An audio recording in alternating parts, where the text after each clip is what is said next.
આજકાલ smartphone, tablet, laptop અને અન્ય ઉપકરણોની સંખ્યા વધી ગઈ છે, જેના કારણે આપણે બધા એવા ચાર્જરની શોધમાં છીએ જે એકસાથે અનેક ઉપકરણો ચાર્જ કરી શકીએ.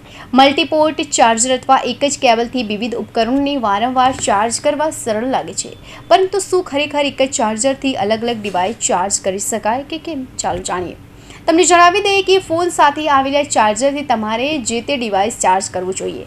આમ એક ચાર્જરથી અલગ અલગ ડિવાઇસ કરવાથી પહેલું જોખમ ઉપકરણની બેટરી પર છે. વિવિધ ઉપકરણોની પાવર જરૂરિયાતો અલગ અલગ હોય છે. 2 કે 3 ઉપકરણોને એકસાથે ચાર્જ કરવાથી ચાર્જરની આઉટપુટ ક્ષમતા વિભાજિત થાય છે, જેના કારણે દરેક ઉપકરણને જરૂરિયાત કરતાં ઓછી કે વધુ એનર્જી મળી શકે છે.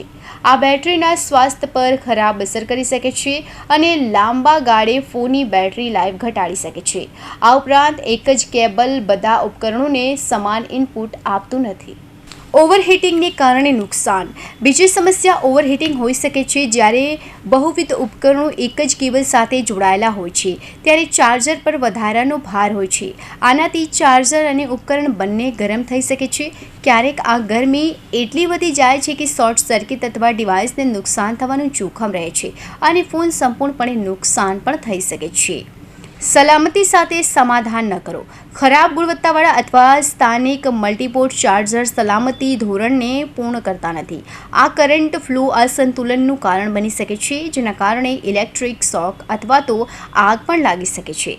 ખાસ કરીને જ્યારે ચાર્જર લાંબા સમય સુધી સતત ઉપકરણમાં હોય છે ત્યારે તેનું જોખમ વધુ પડે છે. ચાર્જિંગ સ્પીડ પર અસર. એક જ કેબલથી ઘણી વખત ચાર્જ કરવાથી ચાર્જિંગ સ્પીડ પર અસર પડે છે. ઝડપથી ચાર્જિંગ જરૂર હોય તેવા ઉપકરણો ધીમી ગતિએ ચાર્જ થાય છે. આમાં માત્ર વધુ સમય જ નથી લાગતો, પણ ઉપકરણના પ્રદર્શન પણ અસર પડે છે. દરેક ઉપકરણને તેના જ મૂળ ચાર્જરથી જ ચાર્જ કરવું વધુ સારું રહેશે.